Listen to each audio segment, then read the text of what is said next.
Good morning. If you would feel like standing today, please feel free to do so for this song. It's Love Lifted Me. It's in the green sheet in your bulletin there.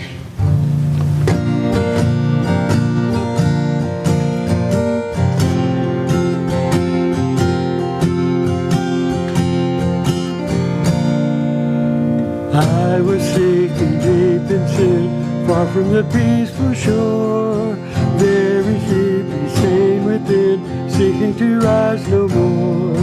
But the master of the sea heard my despairing cry, from the waters lifted me, now safe, now mine. Love lifted me, love lifted me, when nothing else would help. Love lifted me, love lifted me, love lifted me, when nothing else would help.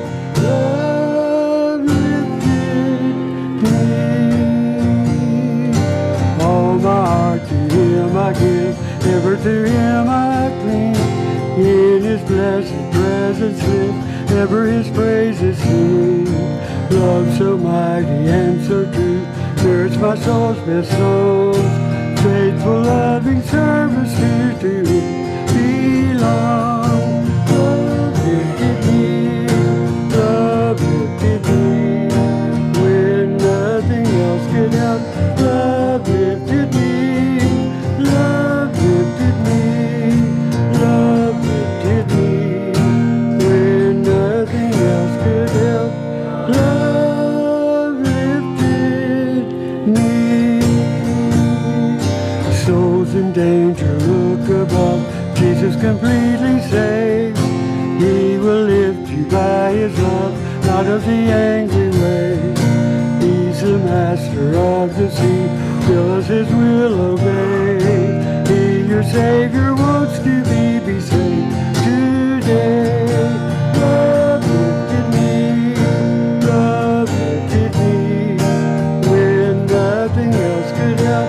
Love lifted me, love lifted me, love lifted me, when nothing else could help. Love lifted me. Thank you. Please be seated. The next song we're going to do is In His Time. This will slow it down just a little bit there.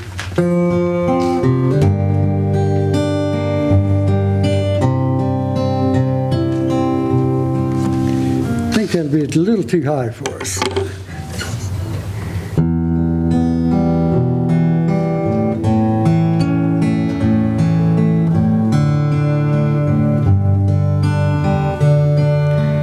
In His time, in His time,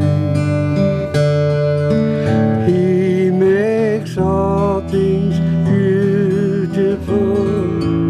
In His time,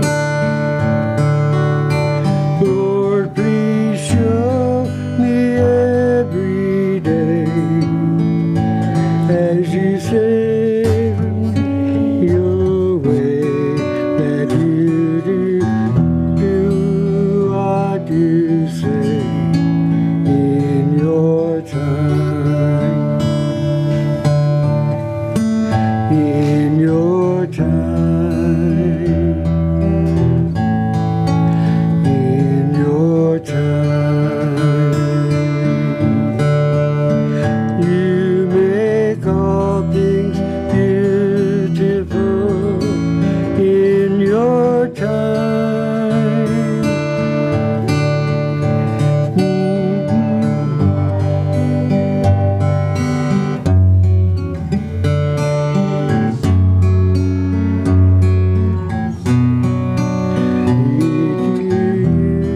A lovely thing in your time. That was really pretty. Sounded good out there. Then we have one more this morning. Leaning on the everlasting arms.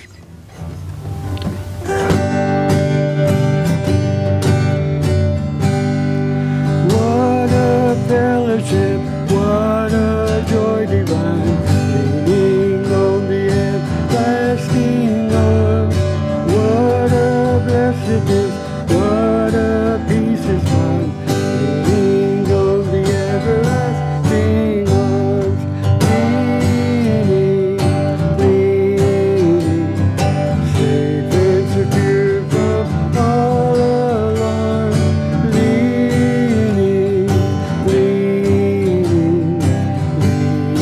on the everlasting arms. Oh, how sweet to walk in this pilgrim way, leaning on the everlasting arms. Oh, how bright the path grows from day to day, leaning on the everlasting. Leaning, safe and secure from all alarm. Leaning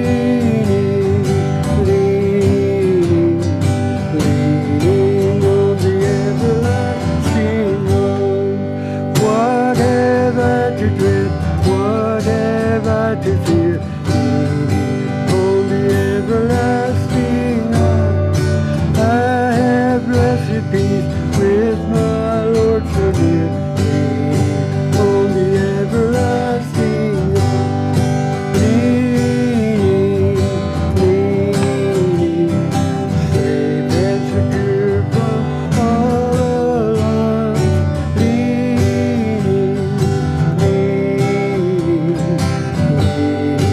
on the everlasting arms. Great. Sounded great today. That's it.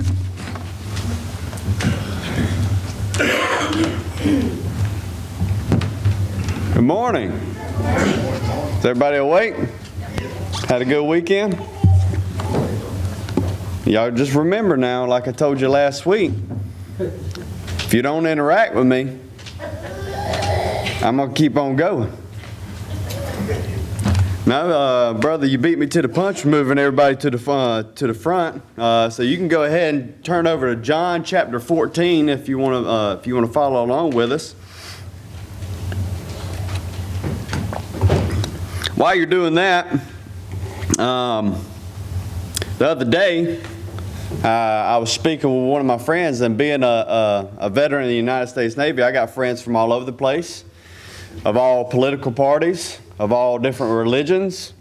And this specific one me and him's always had conversations about life, and he happens to be an atheist. And me and him was discussing things, and I told this joke to him, and he got a pretty good kick out of it. And it's about this atheist engineer. This atheist engineer spent his life building things. Well, he was out in the middle of the woods one day, and he was sitting up under a tree, and he was just looking around at all of creation, and he sat there and thought to himself, and he looked around, made sure nobody else was out there with him, and he said, "You know what? I don't believe in you, God, but if you are real and you are listening, I'd have to tell you that you are stupid." He said, "Looking at this design, I'm an engineer, I build things." He said, "Looking at design, it's flawed." He said, "Why do you have such big things that grow from little vines on the ground like watermelons, and such little things that grow from the trees like acorns?" About that time, an acorn fell from the tree and hit him in the top of the head, and the guy looked up. He said, "Well, thank God that wasn't a watermelon." No, it's always easy to have a view about life when you don't look at all the aspects, and that's kind of what we're going to be discussing today. The title of today's message is "The Way, the Truth, and the Life." And if you haven't guessed it yet, we will be reading John chapter 14, verse 6, but we're going to start in verse 1. It says, "Let not your heart be troubled. Ye believe in God, believe also in me." And down in verse 6 it says, "I am the way, the truth, and the life. No man cometh unto the Father but by me. Now, we've heard this verse.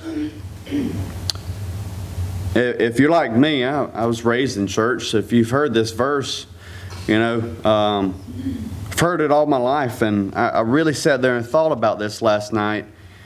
And I said, what is the way, the truth, and the life?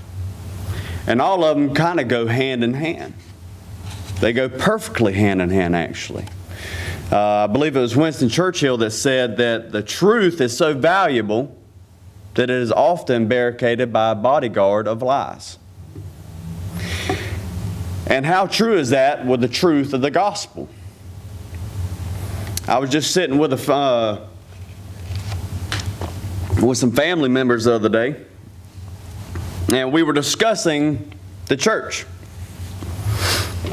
And those types of conversations need to happen if you're not aware of that. Those need to happen.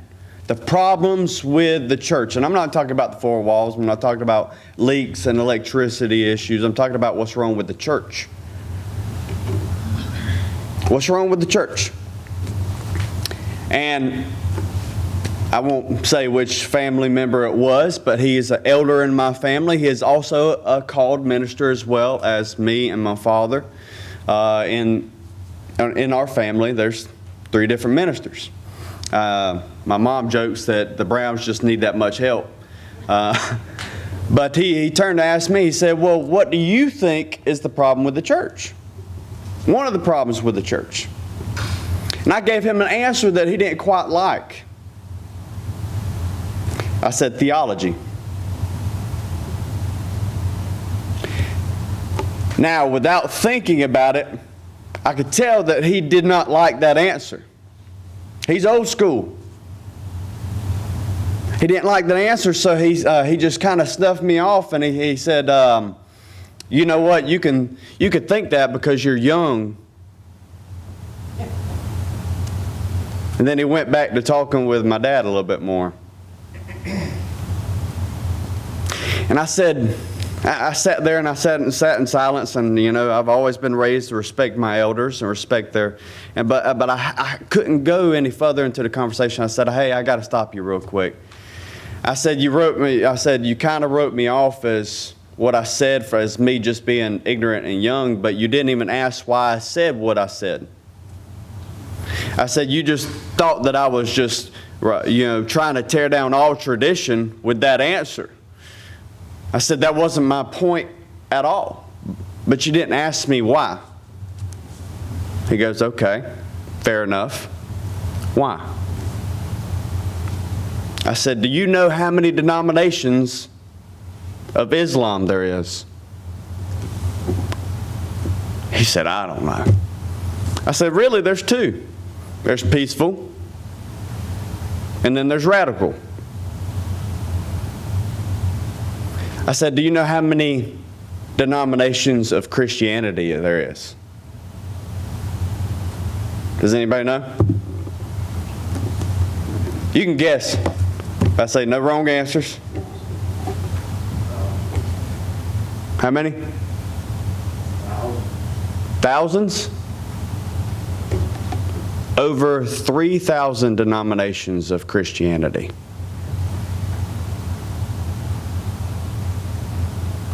How can we tell the world what to believe if we can't agree on it ourselves?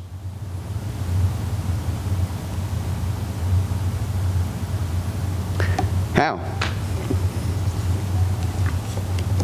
So what is the way?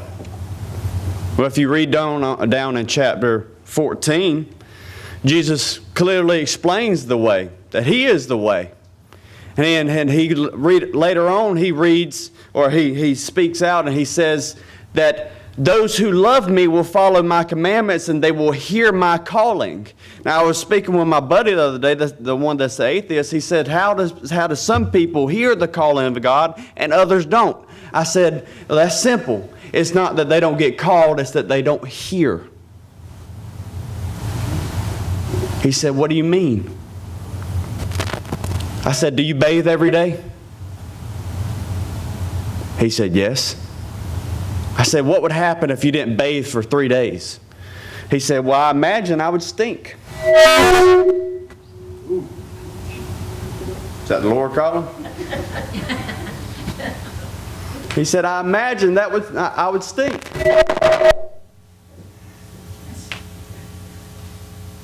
That's something on me?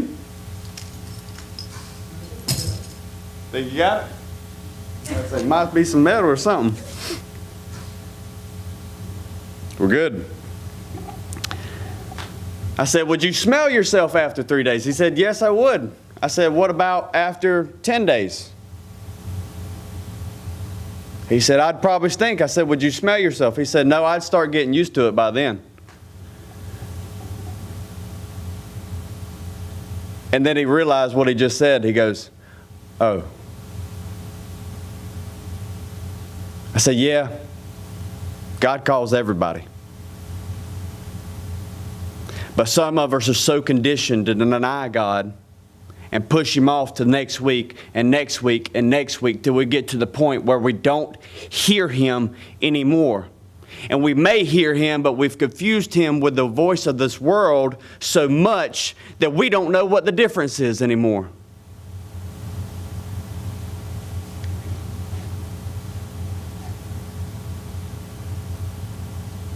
He says that He is the way. So what is the truth? Does anybody know the truth?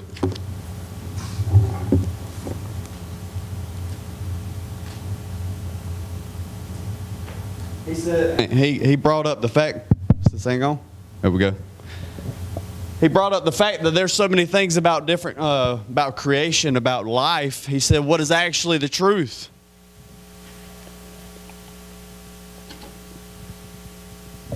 I said, well, you believe in evolution. You believe in naturalism, right? Most atheists do. He said, yes, absolutely. I said, okay, I got a few more questions for you. I said, do you believe in good? He goes, yeah, of course. I said, so therefore, if you believe in good, you have to believe in evil. He goes, yes, I believe in there is evil. I said, do you believe in purpose? But at this time, he starts looking at me confused. He's like, yes, I believe in purpose. I said, do you believe in value? He said, yes, I believe in value of human life. I said, really? I said, what if I told you that you just totally contradicted yourself? He said, what do you mean? I said, an evolutionist, a naturalist, believes this world is made up by time and matter, space, and chance.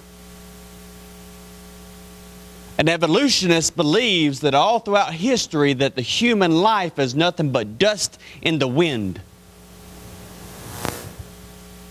Dust in the wind. It has no purpose and it has no value. You're just here today and gone tomorrow. He says, what about the good and evil? I said, well, that leads me to the point of proving God.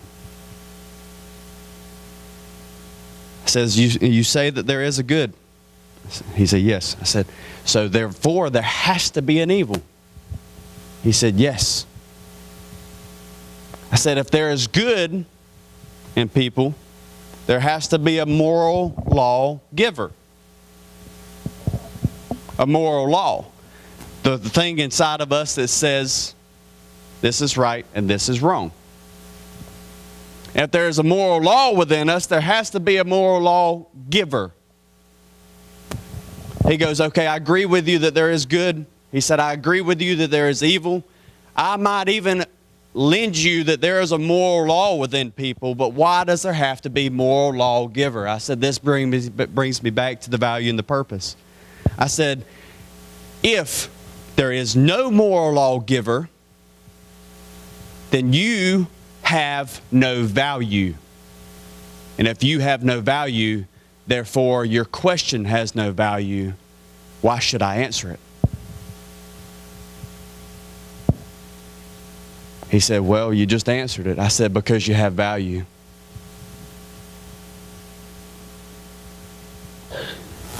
You're not here by chance. You're not made up of thousands of particles of cells and atoms. That's not just what you are. You are created in the image of God. And it is your choice to become a child of God, to hear His calling. Your question does have value. Your question in your life today has value. The burdens that you carry today in your life has a purpose. And God loves you just the way you are.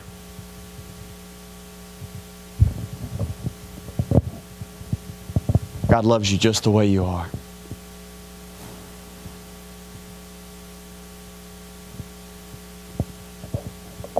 His face kind of reflected what some of you, your facial expressions is today.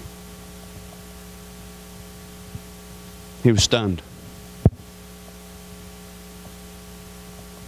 How could we imagine a love like that? To create all the stars in the universe, to create the land and the ocean, every blade of grass, every mountain, and still have time to create you and care for you individually.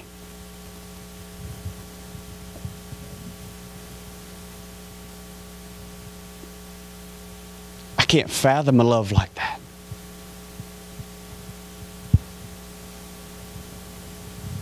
I couldn't, when I was walking out in the world, I could not even come to a point of realizing that there was a love like that. I knew what love was, but only to a certain extent. I was only loving up to my capability. When Christ enters your life, the things that you thought you knew as far as morals and values, as love and compassion and kindness, you only have a cap. But when God enters you and enters your life and your image is reconnected with the source, it blows the walls off of it. And you have no choice but to shout it from the mountaintops. You have no choice but to tell other people. I can't for the life of me understand why somebody will come into church every single Sunday night, every Wednesday night, proclaim that they're a Christian, and sit here like this.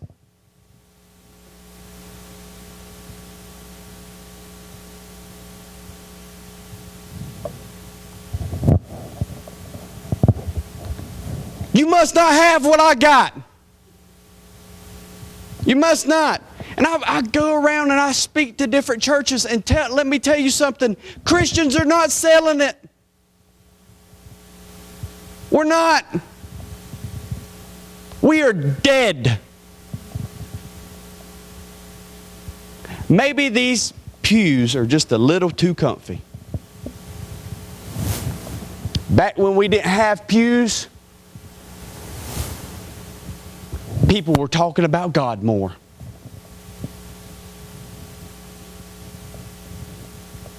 Do you understand that when you read through the New Testament, there's not a person that comes into Jesus' path that He touches or heals or saves or whatever He might have done with them that did not tell other people about Him. Even the ones who He said, don't tell anybody. Guess what they did? They told everybody. They couldn't help themselves. Couldn't help themselves.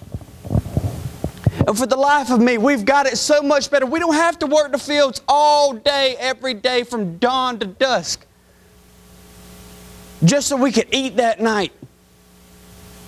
We throw away more food here in America than most people do get their entire lives.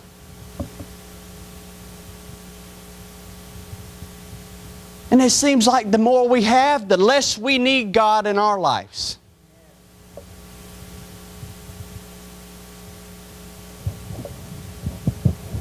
The less we want to talk about Him and talk about His blessings, brother.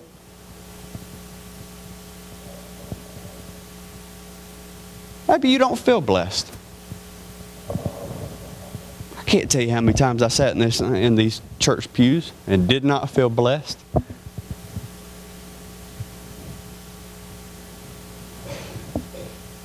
I know I feel you on that. I understand. Sometimes you're so consumed with your life, so consumed with the things that are going wrong in your life that you can't see a way out. You can't see the blessings in your life. When he says, I am the way, the truth, and the life, this is the life part right here. Let me tell you something. If you're sitting here today and those burdens you're carrying are weighing you down and you can't see the blessings and you can't see a way out, trust me, that's not living. Or if you don't have joy or peace or love that is overflowing from your life, that's not living, that's surviving. You just have a pulse.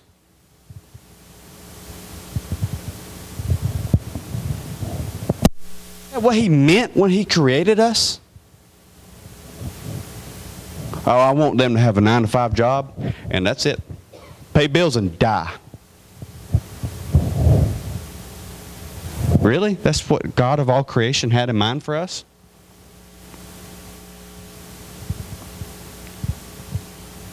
No, I want to live.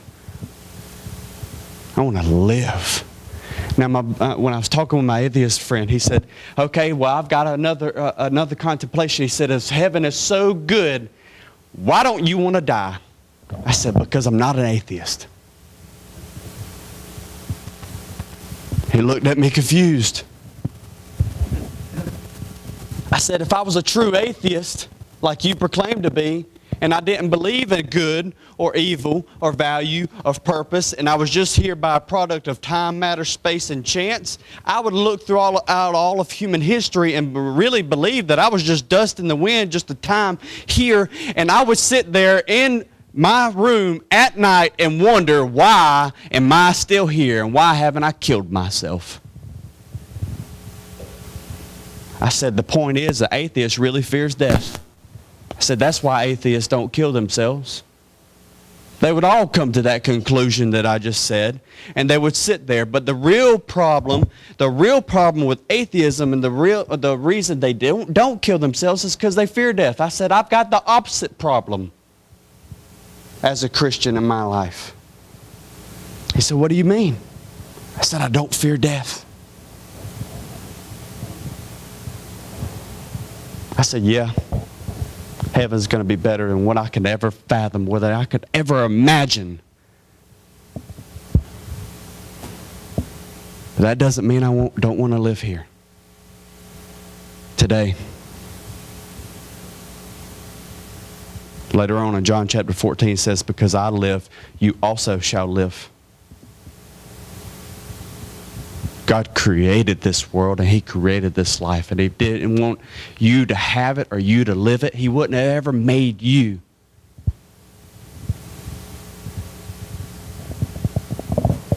He wouldn't have ever made such beautiful sights or took the time that it takes to make sure every living creature is taken care of.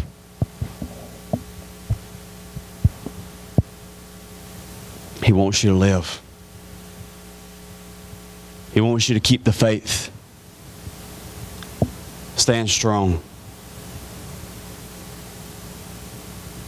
And live how Christ would have lived.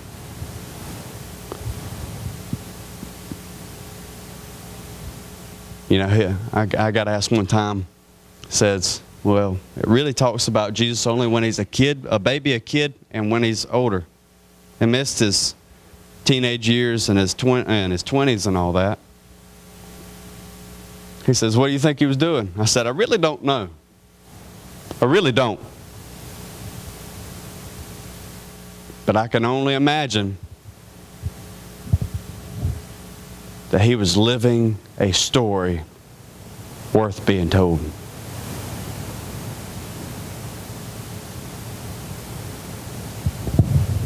He was living a book worth reading. He was living a movie worth watching. Can you say that you're doing the same today?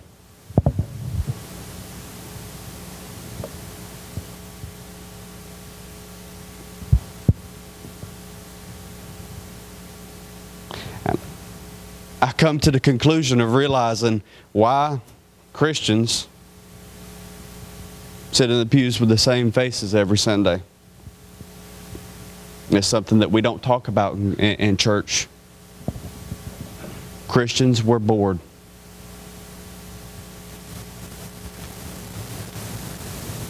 We're bored. You saw how evil the world is, and somewhere along the way you figured, I might as well not even participate, save myself.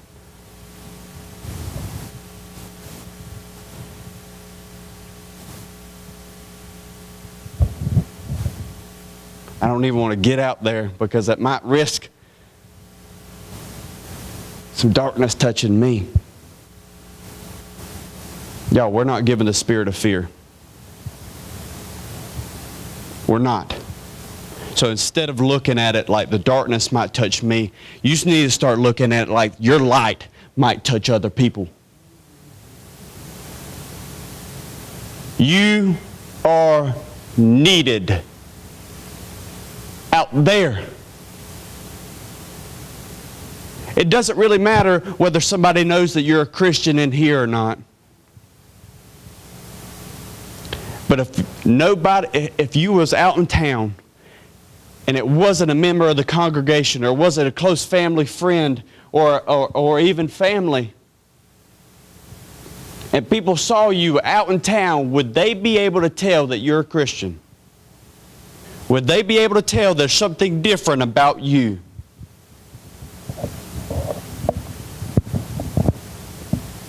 Would they? I read in a study one time that over 70% of Christians do not believe that spreading your faith is a part of your faith. And over 90% don't do it at all.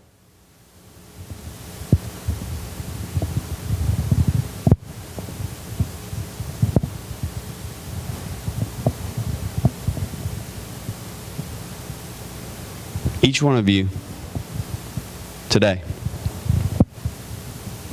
I want to let you know that you are an ambassador for Jesus Christ. You are an example. You are an extension of God Himself. I think I said last week, but I'll re-emphasize it, that you're created in the image of God. Now, if you look up the actual meaning of image in ancient Hebrew, it says the containing of the essence in which it represents. Your soul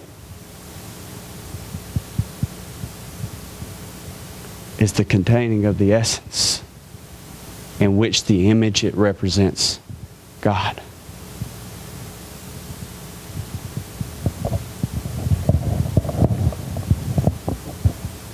You have something in you that most of the world doesn't. Now, we might think that that's not actually true because we live here in the Bible Belt of America, where Christianity is the most popular thing. But let me tell you, there's over 2 million Christians leaving the church every year for the past 7 years. Now, since the early 1900s, the number of Christians have tripled up into the last 20 years.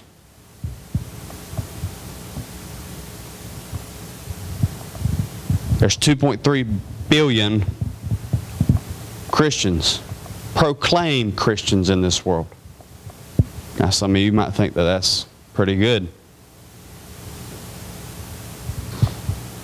I say 6 billion other people that are wandering lost. Now, you might be sitting here today thinking, like, what can I do? What about small town me? I'm from Patterson, y'all. Hinesville is a big step up for me. We got one red light. We got one red light. And you just think, like, what's a small town country farm boy like me going to do? Then I read this story about Tim Tebow. Everybody know about Tim Tebow? Everybody? He's Quarterback for the Florida Gators. It's the only time I liked a Florida Gator. Tim Tebow. He led the team to a national title. I believe this was 2008 when he did this. He led the team to a national title, and all throughout the year, all throughout the season, he had eye shadow, and in it had Philippians 4:13. I can do all things through Christ who strengthens me. Well, they were coming up to the national title. Tim Tebow had it on his heart that he had to change up his verse. Couldn't read Philippians 4:13 for this one. No. It's got to read John 3:16. Now his coach, very suspicious man, was like, no, ain't no way. There's no way that you're changing up anything of your routine. This is the national title. Have you lost your ever-loving mind? Tebow felt so strongly about it that he said, unless I change the John 3:16, I won't play.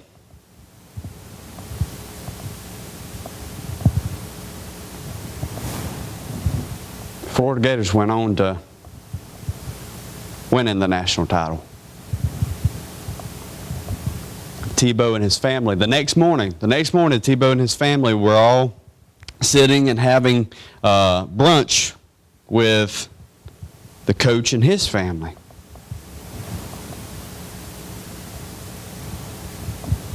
Coach gets a call, answers it. He goes, yep, okay, thank you. Click. Tebow looks at his coach and goes, what was that about? He says, Tim, you need to sit down. Tim's like, I already am. He said, good. I need to tell you something.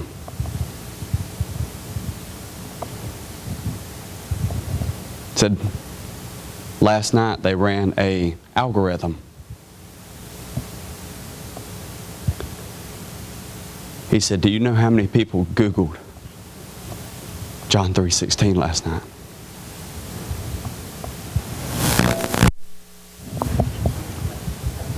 I think it's me. Tebow said, I have no idea. He said 94 million people Googled John 3:16 last night.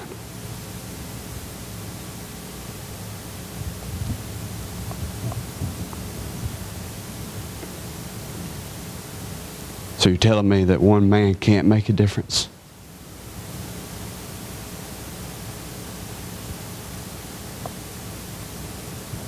Y'all, this is America. This is the Bible Belt. Why is 94 million people having to Google John 3:16?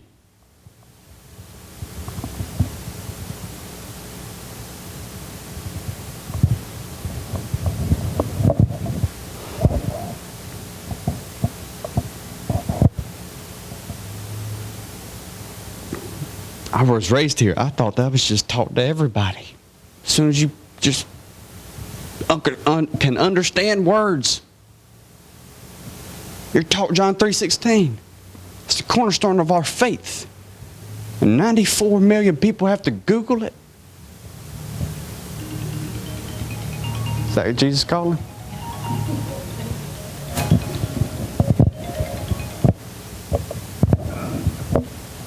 I don't understand that. I don't understand why there's empty pews. Not after what happened last year. Real quick for me. The ages of 18 to 30, can you raise your hand? If you're age 18 to 30, can you raise your hand, please?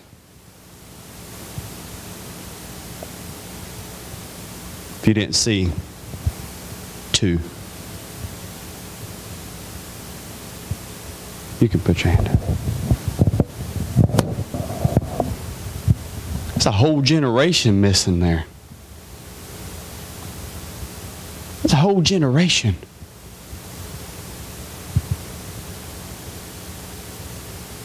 When you stop making them come, they stop coming all together. That's my generation. I'm 29 years old. Just turned 29. There's 2 of us besides me. 2.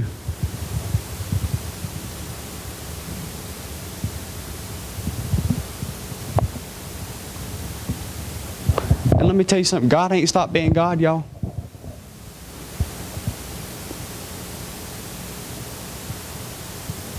He hasn't. God ain't changed none. We've done a lot of changes, though.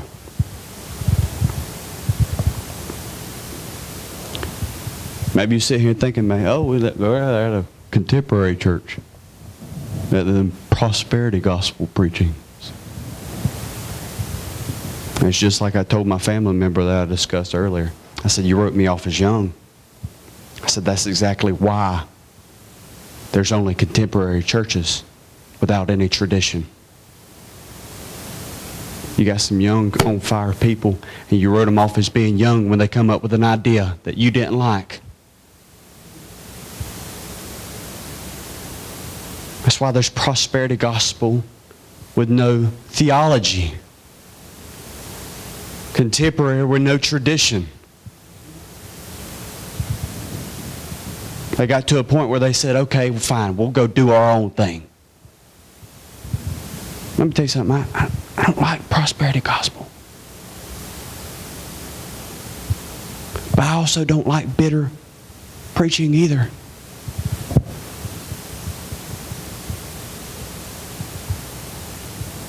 I believe in the gospel. And one of the biggest problems is none of them are really preaching it.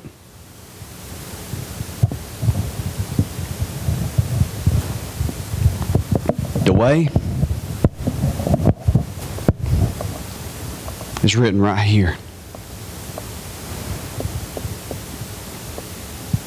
If you don't know what it reads, that might be a good indication of where you could start.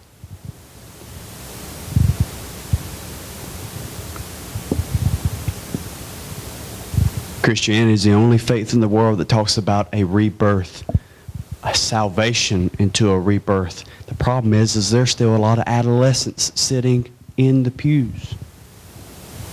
He didn't do any growing years. He didn't do any learning. He said, I'm saved. I'm done.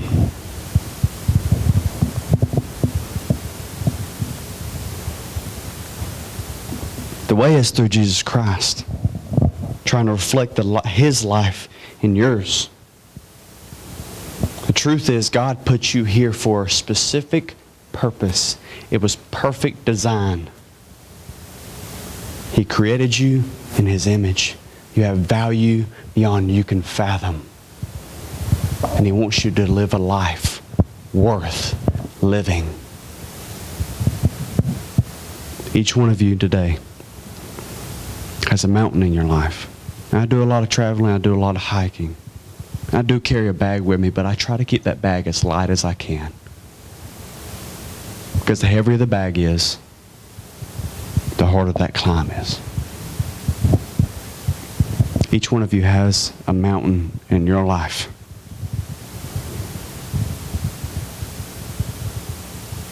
Some of you have been carrying around too much baggage. That's why you're tired.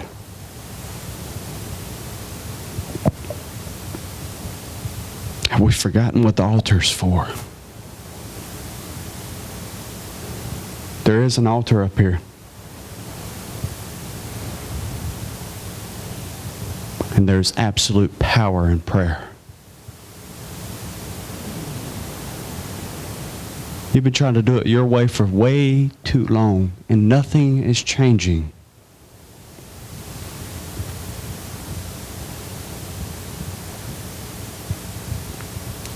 What do you have to lose?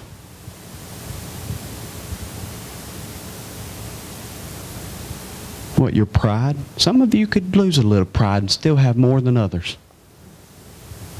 I'm talking about me there. Your dignity. Let me tell you something. It refers to Satan as the master of this world several times in the New Testament. But also often, the things that happen in this world, God receives the blame from, and some of it's from you. Why did God let this happen? Some of it's our decisions that's led us to that place. Let me tell you something that God told me at my calling. So I asked him, why are you allowing this to happen to me?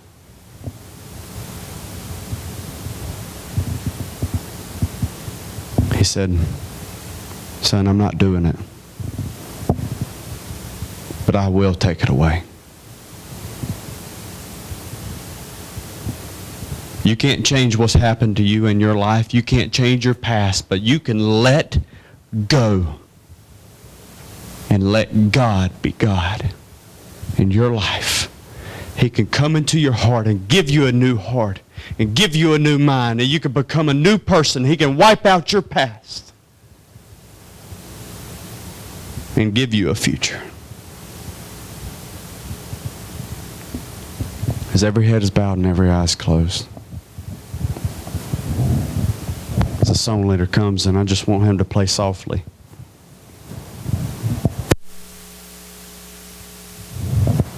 Jesus says, I am the way, the truth, and the life. And no one cometh unto the Father except by me. He says, if you deny me in front of men, I will deny you in front of my Father.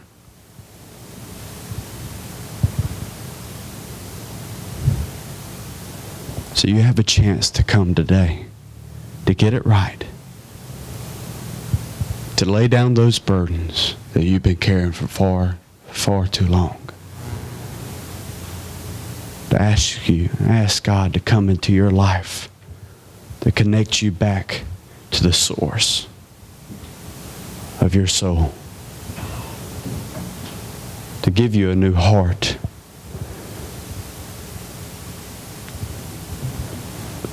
to give you a new passion, to wipe out your past and your pain. The same one that caused the pain and the burdens in your life is the same one that is convincing you not to come today. He's saying, just wait till next week. You got to fix this thing in your life first before you come. Hold on to that pew. The other person on the other side of the church might judge you. He's lying to you. You come just as you are today and ask God to help change your life. You come.